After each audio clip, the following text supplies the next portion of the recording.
Olá! Hoje nossa análise vai fundo nas tarifas comerciais dos Estados Unidos. Um assunto quente, né? E com um prazo chegando bem rápido. Exato. Temos aí falas recentes do presidente Trump, também do secretário de Comércio, o Howard Lutnick. Sim, informações da CNN Brasil, TV Jornal SBT.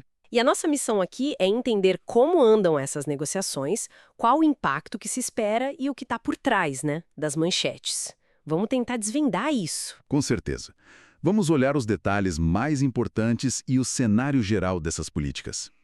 Afinal, isso pode mexer com a economia global e, claro, com o Brasil. Bom, vamos começar então pelo prazo. O Trump pareceu bem otimista, né? Pareceu sim. Ele falou que a maioria dos acordos, talvez até todos, estariam fechados até 1º de agosto. Chegou a dizer que a maioria dos acordos está concluída. Ele passou essa confiança. E deu até um número, falou em umas 200 cartas tarifárias sendo preparadas. 200, nossa. Essas cartas são os documentos formais, né? Que avisam os países das novas taxas. Ele indicou que seriam de 10% ou 15%. Isso dá a entender que o processo já está bem avançado para muitos parceiros, certo? Exato. Sugere um trabalho administrativo já bem encaminhado para bastante gente. Mas ele mesmo disse que não é igual para todo mundo, né?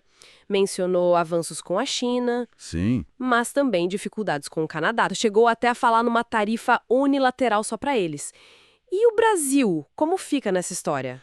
Bom, aqui a gente chega num ponto-chave para nós. E veio direto do secretário de Comércio, o Lutnick. Certo. Numa entrevista para Fox News, ele foi bem claro. As tarifas sobre importações do Brasil começam dia 1º de agosto, sem adiamento. Direto assim. Mas teve um detalhe na fala dele, não teve? Alguma coisa sobre negociar? Teve, precisamente. E essa parte é fundamental, eu acho.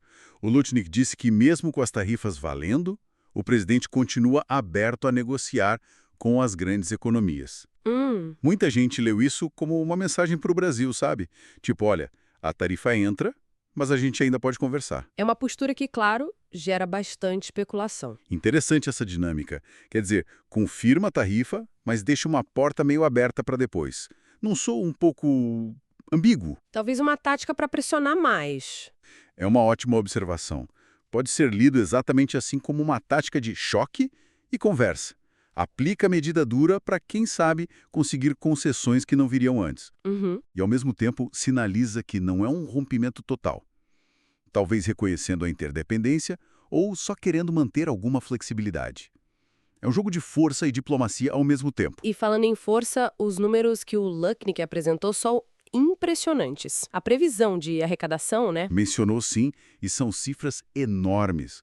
A projeção é de arrecadar uns 700 bilhões de dólares por ano com essas tarifas. 700 bilhões por ano. Por ano. Em 10 anos, daria 7 trilhões de dólares. O argumento oficial que ele apresentou é que essas tarifas, junto com os acordos que o Trump busca, forçam outros mercados a se abrir. Para produtos americanos. Exato, principalmente agrícolas e industriais. A ideia é que isso enriquece os Estados Unidos e, claro, aumenta a receita do governo. É muito dinheiro envolvido. Mas tem outra peça nesse quebra-cabeça. O câmbio. O Trump comentou sobre o dólar, né? Isso sempre dá pano para manga. Sempre. E o interessante é o dilema clássico que ele mesmo expôs ali. Por um lado, ele disse que prefere um dólar forte, falou algo como "nunca vou dizer que gosto de moeda fraca". Mas Quase na mesma hora ele reconheceu o problema. Com o dólar forte, a gente não consegue vender nada, admitindo que isso atrapalha as exportações americanas. e ele ligou isso com as tarifas, também não foi? Sim, e essa conexão é chave para entender a estratégia. Ele comentou que o dólar mais fraco faz as tarifas valerem mais. Ah, interessante. E citou China e Japão. Falou que eles usaram moedas fracas no passado para turbinar a economia deles, as exportações. Quer dizer, ele parece saber que câmbio e tarifa andam juntos. E que um dólar muito forte pode meio que anular o efeito da tarifa que ele quer. Exatamente. É um equilíbrio muito, muito delicado para a política econômica.